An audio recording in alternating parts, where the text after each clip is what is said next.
ओमकारेश्वर ज्योतिर्लिंग, जो भगवान शिव के 12 ज्योतिर्लिंगों में से एक है। मध्य प्रदेश के खंडवा जिले में स्थित यह मंदिर लगभग 5000 वर्ष से भी अधिक पुराना है। तो चलिए दर्शन करते हैं बाबा ओमकार के। ओमकारेश्वर ज्योतिर्लिंग के दर्शन के लिए मुटक्का गांव से होकर गुजरना पड़ता है। मुटक्का गांव से लगभग 14 किलोमीटर की दूरी पर स्थित यह मंदिर बहुत ही अद्भुत है, जो मां नर्मदा के किनारे स्थित है। ओमकारेश्वर ज्योतिर्लिंग एक टापू पर स्थित है, जिसके दोनों ओर से मां नर्मदा बह रही है। कहा जाता है कि ओमकारेश्वर ज्योतिर्लिंग 2 भागों में बटा हुआ है, एक ओमकारेश्वर और दूसरा ममलेश्वर। तो सबसे पहले हम दर्शन करते हैं ममलेश्वर महादेव के।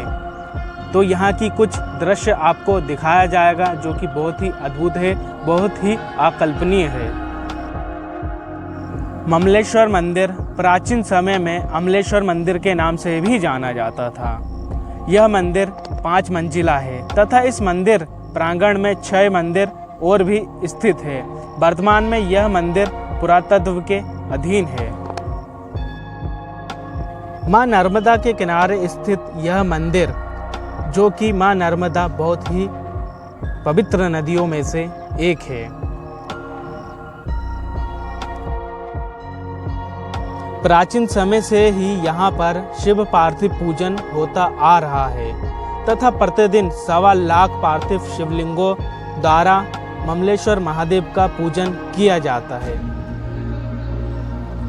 पौराणिक मान्यताओं के अनुसार कहा जाता है कि दोनों मंदिरों में दर्शन करने से ही ओमकारेश्वर की यात्रा संपूर्ण होती है। एक तरफ ममलेश्वर महादेव तथा मां नर्मदा के दूसरी तरफ ओमकारेश्वर ज्योतिर्लिंग स्थापित है।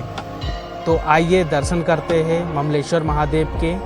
जय हो बाबा भोलेनाथ की जय।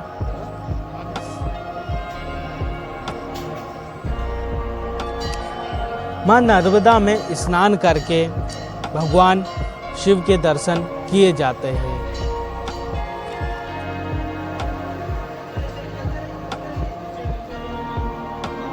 बाबा भोलेनाथ की कृपा से मुझे 7 बार ओमकारेश्वर आने का सौभाग्य प्राप्त हुआ है।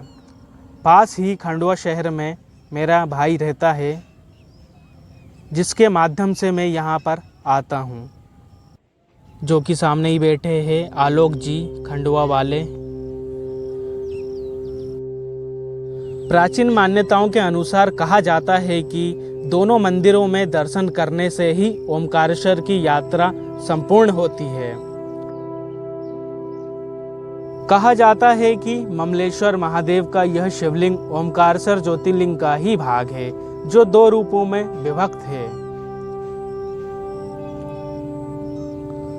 पुराणों के अनुसार मलम इति अमलम, अर्थात पाप रहित परमात्मा ही परमेश्वर है। प्राचीन समय में विदेशी आक्रांताओं के द्वारा इस मंदिर को ध्वस्त कर दिया गया था। फिर देवी अहिल्याबाई के द्वारा इसका पुनः जीर्णोद्धार कराया गया। पौराणिक मान्यताओं के अनुसार कहा जाता है कि ममलेश्वर ज्योतिर्लिंग के दर्शन करने से 5 केदारों के दर्शन करने का फल प्राप्त होता है। तो चलिए अब दर्शन करते हैं बाबा ओमकार के। नाव द्वारा हम इस नदी को पार करेंगे। नर्मदा नदी भारत की पवित्र नदियों में से एक है। शास्त्र मान्यता के अनुसार यमुना जी में 15 दिन का स्नान तथा गंगा जी में 7 दिन का स्नान जो फल प्रदान करता है, उतना ही पुण्य फल मां नर्मदा जी के दर्शन मात्र से ही प्राप्त हो जाते हैं। रात्रि का यह एक दृश्य बहुत ही मनमोहक दृश्य है, तो क्यों ना मैंने सोचा आप लोगों को एक बार दिखा दिया जाए।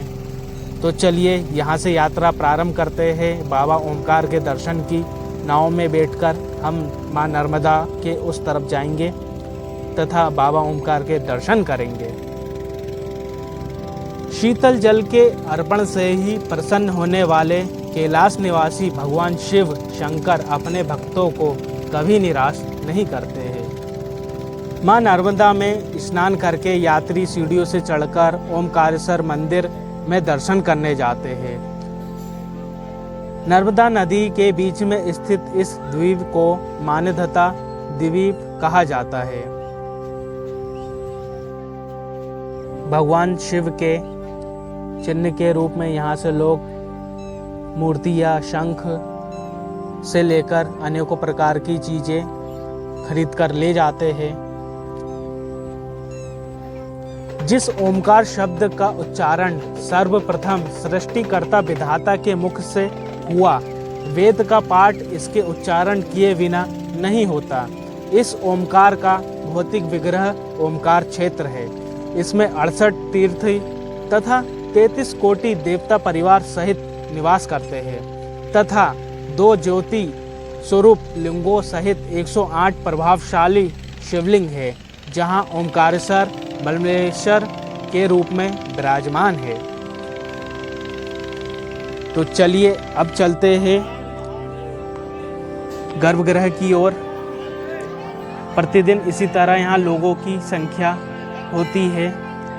खंभे पर उकेरी गई यह कलाकृतियाँ बहुत ही सुंदर है।